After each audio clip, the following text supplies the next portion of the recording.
Hi hello welcome to G8 news. దళిత BC ఉద్యమాలు UGC రెగ్యులేషన్ల స్టే ఆర్డర్ సాక్షిగా ఉరిపోసుకున్నాయి. కులమత లింగ జాతి వివక్షను భారత రాజ్యాంగం నిషేధించింది.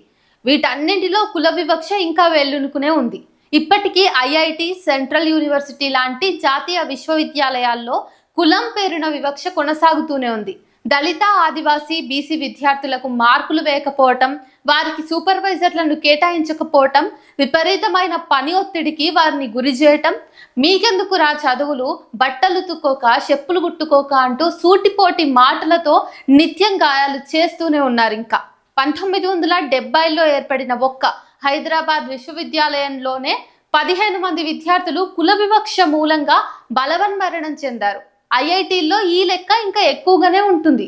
ఇలా చనిపోకుండా మానసిక సమతుల్యం దెబ్బతిన్న వారి సంఖ్య ఇంకా ఎక్కువగానే ఉంది. వీటిని నిలువరించాలని బలమైన చట్టం రావాలని దళిత, ఆదివాసీ, బహుజన, వామపక్ష విద్యార్థి సంఘాలు పోరాడుతూనే ఉన్నాయి. తూతూ మంత్రంగా కొన్ని కమిటీలు వేసినా వాటి వల్ల ఎలాంటి ప్రయోజనం లేకుండానే పోయింది. యూజీసీ ఏం చర్యలు తీసుకుంటుంది? సుప్రీంకోర్టు అనేక పర్యాయాలు అడిగితే గత నెల యూజీసీ కొన్ని రెగ్యులేషన్స్ ఇచ్చింది. ఆ రెగ్యులేషన్స్ కులాధారిత వివక్షకు అడ్డుకట్ట వేసేందుకు. అయితే వివక్షను ఆపేందుకు తెచ్చిన రెగ్యులేషన్స్ ను నిలుపుదల చేయాలని చెప్పి పీడక కులాలకు చెందినటువంటి విద్యార్థులు ఎవరైతే ఉన్నారో అగ్రవర్ణాల వాళ్ళంతా నిరసనలు వ్యక్తం చేశారు. ఆ నిరసనకారుల మాట ఒక్కటే, మా బీజేపీ ప్రభుత్వ హయాంలో కూడా ఇలాంటి రెగ్యులేషన్ తెస్తే ఎట్లా అని.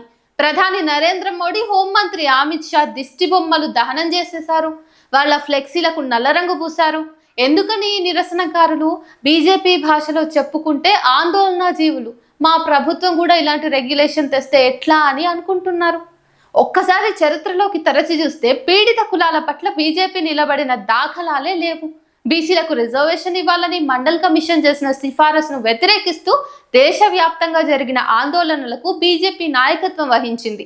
మండల్ ఉద్యమంతో బీసీలు ఏకమవుతున్నారని గ్రహించి రామజన్మభూమి పేరు మీద రథయాత్ర మొదలుపెట్టింది ఈ బీజేపీనే. ఇదంతా బీజేపీ ఆర్ఎస్ఎస్ కనుసన్నల్లో జరిగిందని దివంగత రక్షణ శాఖ మంత్రి జాన్ ఫెర్నాండెస్ బహిరంగంగానే చెప్పాడు. అట్లా అగ్రకులాల పక్షాన నిలబడిన బీజేపీ హయాంలో తన కనుసన్నల్లో నడిచే యూజీసీ ఇలా సబ్బండ కులాల రక్షణకు ఓ రెగ్యులేషన్ తేవటం వారికి మింగుడు పడలేదు. కుల వివక్షను ఆపేయాలి అని ఆర్డర్ తెస్తే దానికి వ్యతిరేకంగా నిరసనలు చేయటం అంటే కుల వివక్షను పాటిస్తామని అర్థమే కదా. అర్థమే కాదు, ఇలా బహిరంగంగానే వాళ్ళు చెబుతున్నారు, చేస్తున్నారు. రోహిత్ వేములను తయారు చేస్తాం, సీలింగ్ ఫ్యాన్ల బిజినెస్ మొదలు పెడతామని ఇది చూస్తే అర్థమవుతుంది. ఈ దేశంలో ఏమాత్రం రూల్ అండ్ లా ఉన్నా వీళ్ళందరి మీద కేసులు నమోదు చేయాలి, అరెస్ట్ చేయాలి. కానీ అట్లా చేయరు. కారణం కూడా ఇక్కడ స్పష్టమే, ఇది వాళ్ళ ప్రభుత్వం. ఇక్కడనే అసలు ప్రశ్న ఉంది. ఇది వాళ్ళ ప్రభుత్వం అయినప్పుడు ఎస్సీ, ఎస్టీ, బీసీలపై వివక్షతను పాటిస్తామని వాళ్ళు బహిరంగంగా చెబుతున్నప్పుడు ఇంకా ఈ కులాల మనుషులు బీజేపీతో ఎందుకు ర్యాలీ అవుతున్నారు అని కదా. వివక్ష పాటించే వాళ్లకున్న ఐక్యత వివక్ష బాధితులకు ఎందుకు ఉండటం లేదని, వాళ్ళ ఐక్యత సాక్షిగా మన హక్కులు గాలరాసిన సుప్రీంకోర్టు స్టే ఆర్డర్ సాక్షిగా దళిత బీసీ ఉద్యమాలు ఉరిపోసుకుంటున్నాయి కదా. ఈ ట్విట్టర్లోని పోస్ట్ చూడండి. ఇది వేసిన వాడి పేరు చందన్ శర్మ. వీడిని అరెస్ట్ చేయించే సత్తా ఈ దేశ దళిత బీసీ ఉద్యమాలకు ఉందా అంటే దళిత బీసీ నాయకులు మొహం ఏడుబెట్టుకుంటారో తెలియదు. ఇది కదా మన దౌర్భాగ్యం అంటే. ఇంకా వివక్ష ఎక్కడికి పోతుంది?